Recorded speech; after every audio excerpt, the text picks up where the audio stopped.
श्री गणेशाय नमः। ओम नमो भगवते वासुदेवाय। श्रीमद् भागवत में चतुर्थ स्कंद 8वां अध्याय शेष भाग प्रारंभ करते हैं। श्री मैत्रेयी जी कहते हैं, ध्रुव की बात सुनकर भगवान नारद जी बड़े प्रसन्न हुए और उस पर कृपा करके इस प्रकार सत उपदेश देने लगे। श्री नारद जी ने कहा, बेटा, तेरी माता सुनीति ने तुझे जो कुछ बताया है वही तेरे लिए परम कल्याण का मार्ग है। भगवान वासुदेव ही वह उपाय हैं, इसलिए तू चित्त लगाकर उन्हीं का भजन कर। जिस पुरुष को अपने लिए धर्म, अर्थ, काम और मोक्षरूप पुरुषार्थ की अभिलाषा हो, उसके लिए उनकी प्राप्ति का उपाय एकमात्र श्री हरि के चरणों की सेवन ही है। बेटा, तेरा कल्याण होगा। अब तू श्री यमुना जी के तटवर्ती परम पवित्र मधुवन को जा। वहाँ श्री हरि का नित्य निवास है। वहाँ श्री कालिंदी के निर्मल जल में तीनों समय स्नान करके नित्य कर्म से निवृत्त हो यथाविधि आसन बिछाकर स्थिर भाव से बैठना। फिर रेचक, पूरक और कुंभक 3 प्रकार के प्राणायाम से धीरे धीरे प्राण, मन और इंद्रिय के दोषों को दूर कर धैर्य मुक्त मन से परम गुरु श्री भगवान का इस प्रकार ध्यान करना। भगवान के नेत्र और मुख निरंतर प्रसन्न रहते हैं। उन्हें देखने से ऐसा मालूम होता है कि वे प्रसन्नता पूर्वक भक्त को वर देने के लिए उद्यत हैं।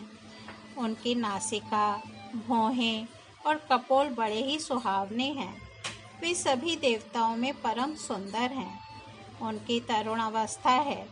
सभी अंग बड़े सुडौल हैं।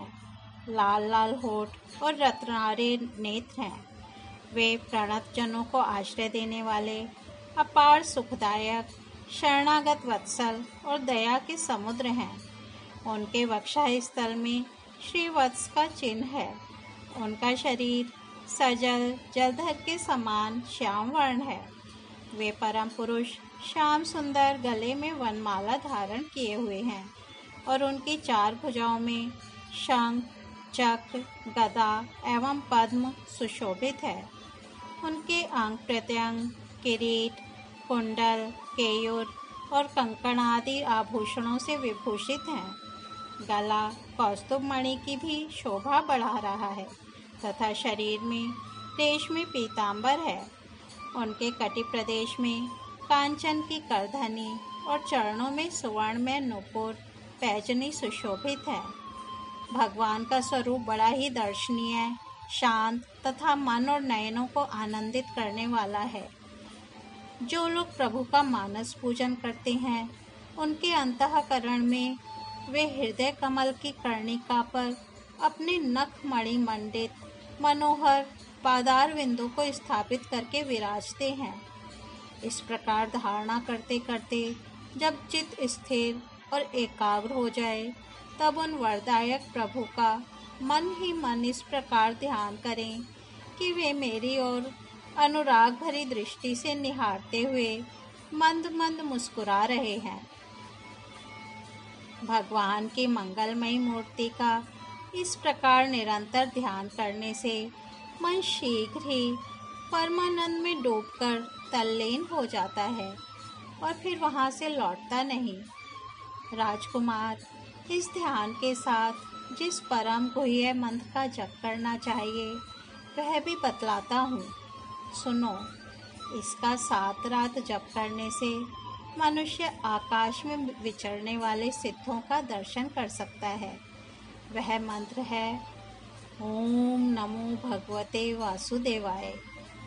किस देश और किस काल में कौन वस्तु उपयोगी है, इसका विचार करके बुद्धिमान पुरुष को इस मंत्र के द्वारा तरह तरह की सामग्रियों से भगवान की द्रव्यमयी पूजा करनी चाहिए। प्रभु का पूजन विशुद्ध जल, पुष्पमाला, जंगली मूल और फल आदि, पूजा में विहित दूर्वादि, अंकुर, वन में ही प्राप्त होने वाले वलकल, वस्त्र और उनकी प्रेयसी तुलसी से करना चाहिए।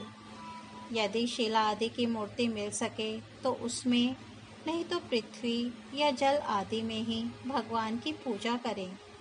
सर्वदा संयत चित्त, मननशील, शांत और मौन रहें तथा जंगली फल मूलादि का परिमित आहार करें। इसके सिवा पुण्य कीर्ति श्री हरि अपनी अनिर्वचनीय माया के द्वारा अपनी ही इच्छा से अवतार लेकर जो जो मनोहर चरित्र करने वाले हैं उनका मन ही मन चिंतन करता रहे। प्रभु की पूजा के लिए जिन जिन उपचारों का विधान किया गया है उन्हें मंत्र मूर्ति श्री हरि को द्वादशाक्षर मंत्र के द्वारा ही अर्पण करें।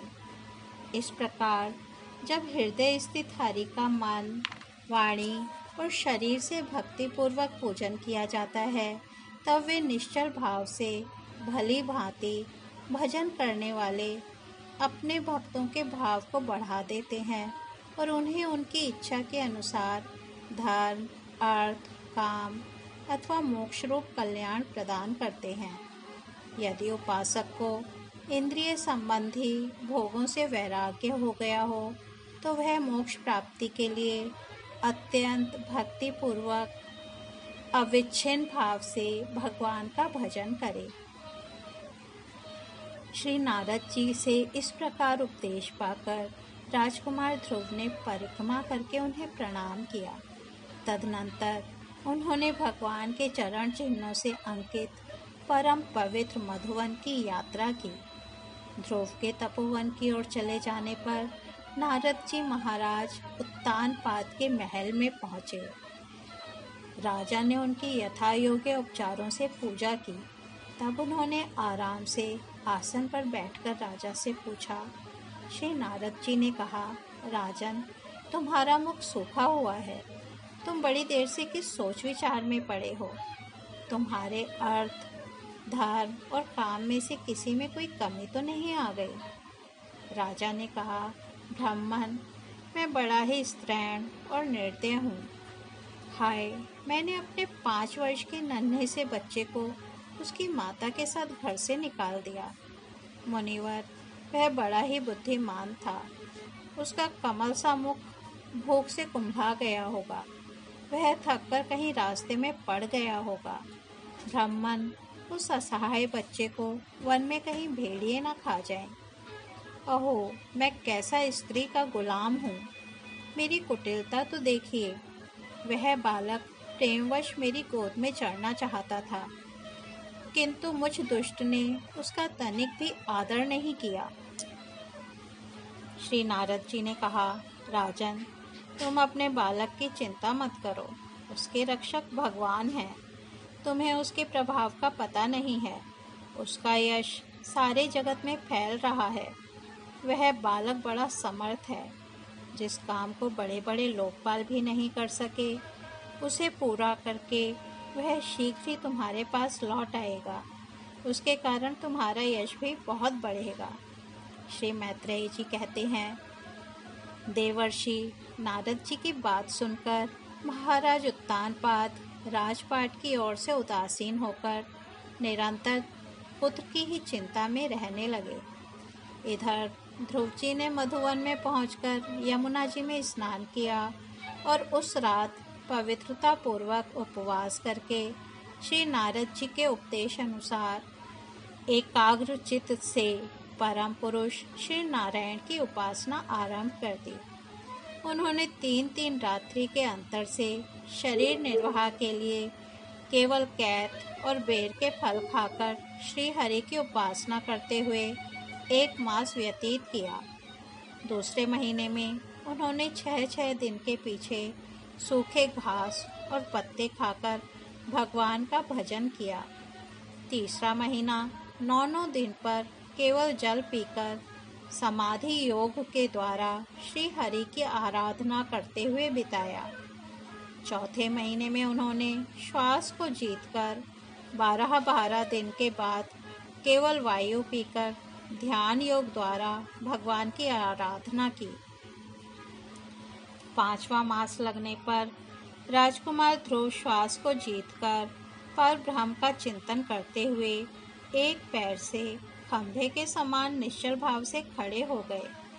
उस समय उन्होंने शब्दादि विषय और इंद्रियों के नियामक अपने मन को सब ओर से खींच लिया तथा हृदय स्थित हरि के स्वरूप का चिंतन करते हुए चित्त को किसी दूसरी ओर न जाने दिया। जिस समय उन्होंने महदादि संपूर्ण तत्वों के आधार तथा प्रकृति और पुरुष के भी अधीश्वर पर ब्रह्म की धारणा की, उस समय उनके तेज को न सह सकने के कारण तीनों लोग कांप उठे। जब राजकुमार ध्रुव एक पैर से खड़े हुए तब उनके अंगूठे से दबकर आधी पृथ्वी इस प्रकार झुक गई जैसे किसी गजराज के चढ़ जाने पर नाव पद पर दाईं बाईं ओर डगमगाने लगती है। ध्रुव जी अपने इंद्रिय द्वार तथा प्राणों को रोककर अनन्य बुद्धि से विश्वात्मा श्री हरि का ध्यान करने लगे। इस प्रकार उनकी समष्टि प्राण से अभिन्नता हो जाने के कारण सभी जीवों का श्वास प्रश्वास रुक गया। इससे समस्त लोक और लोकपालों को बड़ी पीड़ा हुई और वे सब घबराकर श्री हरि की शरण में गए। देवताओं ने कहा, भगवान, समस्त स्थावर जंगम जीवों के शरीरों का प्राण एक साथ ही रुक गया है। ऐसा तो हमने पहले कभी अनुभव नहीं किया। आप शरणागतों की रक्षा करने वाले हैं। अपनी शरण में आए हुए हम लोगों को इस दुख से छुड़ाइए। श्री भगवान ने कहा, देवताओं, तुम डरो मत। उत्तानपाद के पुत्र ध्रुव ने अपने चित्त को मुझ विश्वात्मा में लीन कर दिया है। इस समय मेरे साथ उसकी अभेद धारणा सिद्ध हो गई है। इसी से उसके प्राण निरोध से तुम सबका प्राण भी रुक गया है। अब तुम अपने अपने लोकों को जाओ। मैं उस बालक को इस दुष्कर तप से निवृत्त कर दूंगा। इस तरह श्रीमद् भागवत में चतुर्थ स्कंद 8वां अध्याय समाप्त होता है। कल हम 9वां अध्याय ध्रुव का वर पाकर घर लौटना सुनेंगे। तब तक हम यहीं विराम देते हैं। हरि ओम।